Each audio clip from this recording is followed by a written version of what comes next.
Bonjour. Existe-t-il un nombre infini de nombres premiers jumeaux? Pour le comprendre, et avant de commencer, j'ai besoin d'expliquer ce qu'est un phénomène de moiré. Qu'est-ce que le moiré?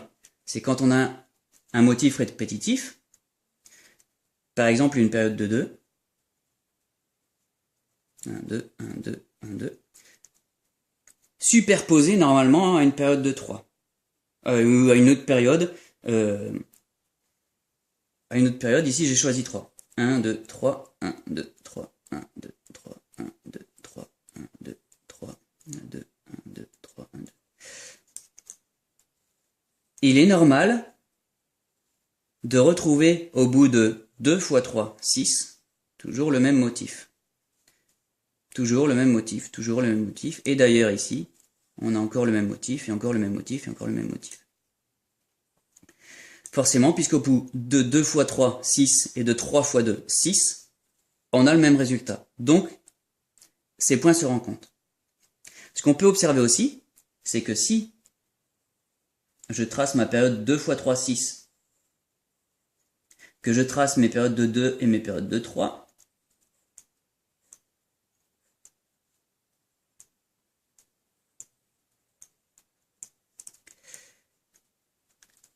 les points de mes périodes de 2 vont regarder mes périodes de 3 dans toutes les cases. C'est-à-dire que là, si je choisis la première période, on regarde une période du 3 dans sa première case.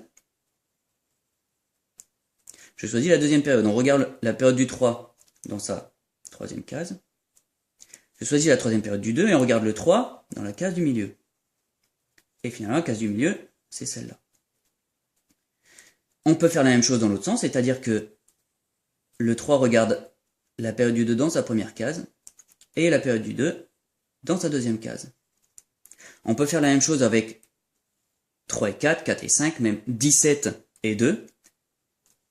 À partir du moment où il n'y a pas de diviseur commun dans les nombres que vous choisissez, vous allez avoir quelque chose qui correspondra à ce que j'ai expliqué. Avec un diviseur commun, il y a un autre phénomène que j'ai pas besoin d'expliquer qui entre en jeu. Ensuite, qu'est-ce que je peux vous dire aussi pour comprendre pourquoi il existe une infinité de nombres premiers jumeaux? Soit un nombre x.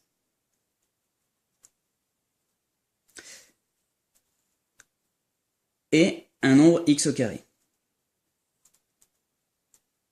Et que x est toujours supérieur à 1, alors tout nombre n situé entre x et x carré sera toujours plus grand que x carré. Donc, n au carré plus grand que x au carré.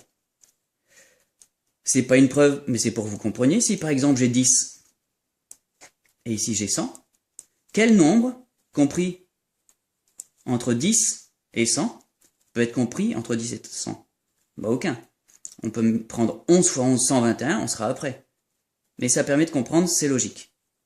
Aucun nombre ne pourra être compris entre 10 et 100 s'il est pris dans cet intervalle et qu'il est élevé au carré. Maintenant, je peux commencer, j'écris mes antinaturels. 1, 2, 3, 4, 5, 6, 7, 8, 9, 10, 11, 12, 13, 14, 15, 16. Je retire le 1 puisqu'il n'est pas premier. Et je retire tous les multiples de 2. Donc je retire donc le 2, il est premier. Je retire le 4, 6, 8, 10, 12, 14 et 16. Et là, on sait que le 3 est premier parce qu'il était entre, pas seulement parce qu'il est entre 2 et 4, aussi parce qu'il est entre 2 et 2 au carré.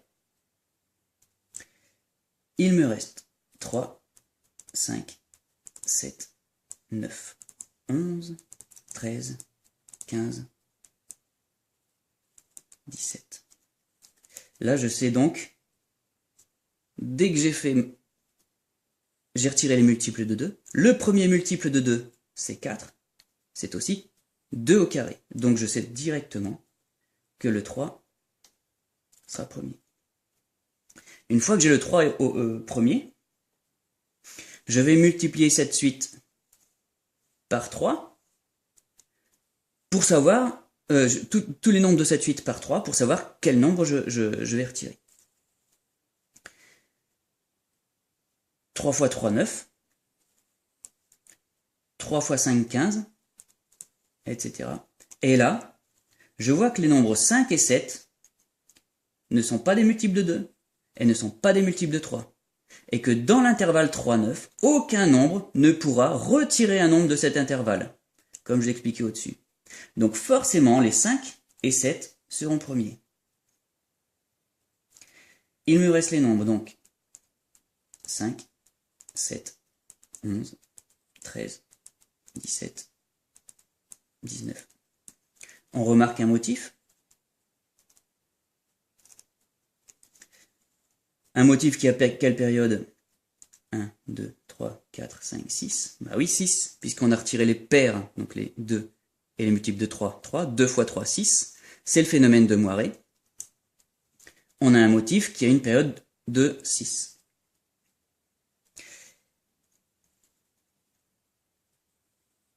Je vais continuer d'écrire les nombres qui me restent, donc 19, 21, 23, 25, 27, 25, 27, 29, 31, 33, 35, 37, 39. Je vais multiplier maintenant tous ces nombres par 5 pour savoir quels sont les nombres que je retire dans cette série. 5 fois 5, 25, donc je retire le 25. 5 fois 7, 35, je retire le 35. Ma période, qui était de 6 ici, sera de 6 fois 5, 30. J'ai donc une période qui est ici, de 6 fois 5, 30.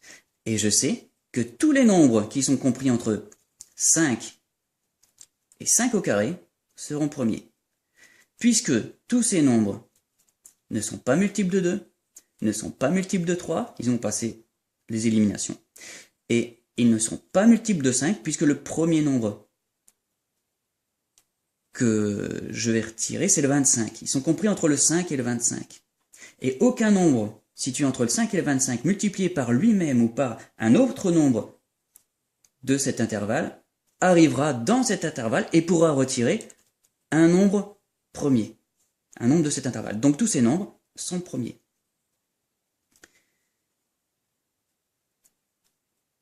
Donc il va me rester 5, 7, 5, il est premier, 11, 13, 17, 19, 23, 29, c'est parce que j'écris bien 31, le 35 non, 37.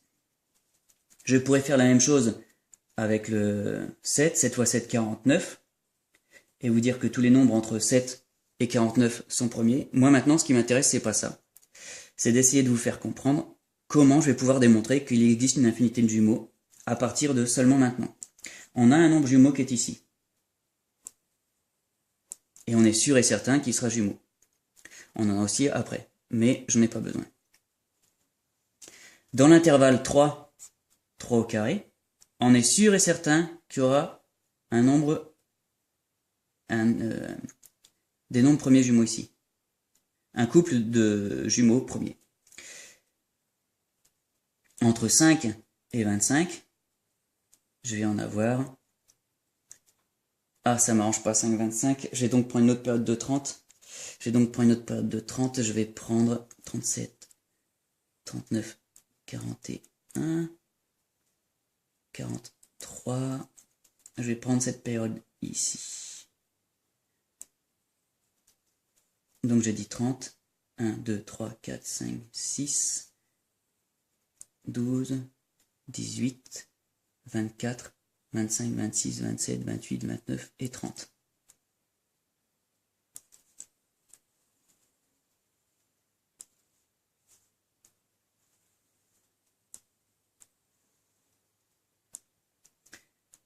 Mes jumeaux sont ici. Là non, puisque le 25 on le supprime. J'aurais dû le faire en dessous, c'est pas grave.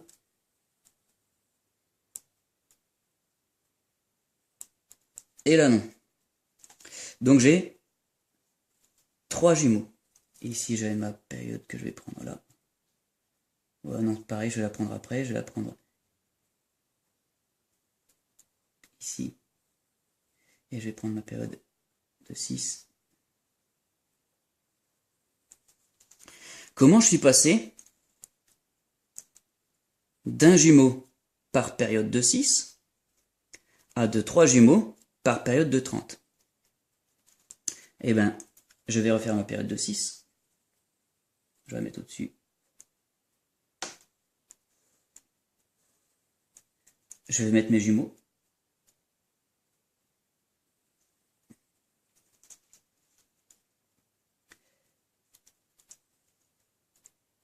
Le premier nombre que je vais éliminer. Donc déjà, j'ai ma période de 6 à laquelle je mets à côté ma période de 5. Donc 1, 2, 3, 4, 5, 6. 1, 2, 3, 4, 5, 6. 1, 2, 3, 4, 5. 1, 2, 3, 4, 5, 6. 1, 2, 3, 4, 5, 6. 1, 2, 3, 4, 5, 6. Donc 6 fois 5. 1, 2, 3, 4 et 5.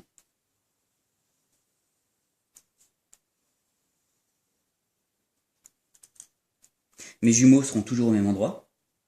Donc à l'avant-dernière place.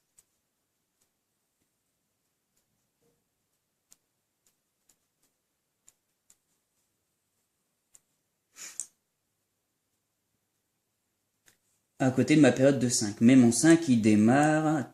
La première fois qu'il tape quelque chose, c'est ici. Donc 1, 2, 3, 4, 5. 1, 2, 3, 4, 5. 1, 2, 3, 4, 5. Bon, de toute façon, ça ne change pas grand-chose. 1, 2, 3, 4, 5. 1, 2, 3, 4, 5. J'aimerais bien qu'ils arrivent sur la première. Bon, on s'en fiche. 1, 2, 3, 4 et 5. Donc là c'est bon. La première fois où mon 5 va taper une case, c'est ici. Il n'y a rien. La deuxième fois, c'est en première case. Il n'y a rien. La troisième fois, c'est dans la dernière case. Toujours rien.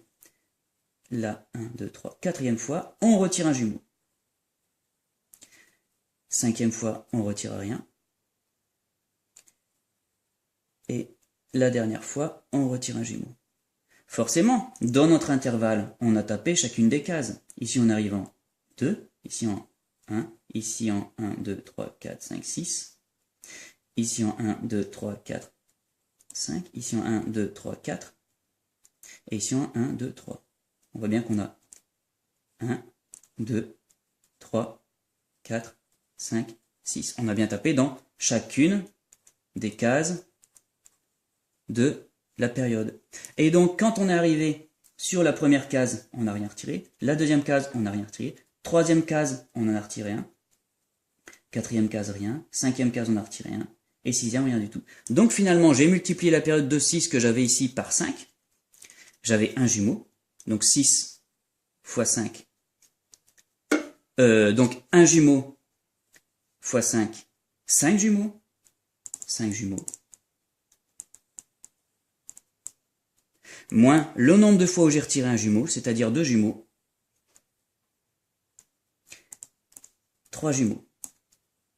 C'est comme ça que j'ai pu passer de la première case, de mon nombre de jumeaux, des multiples de 3, à mon nombre de jumeaux, des multiples de 5. Je peux donc faire maintenant, si vous avez compris le système, la même chose avec le 7.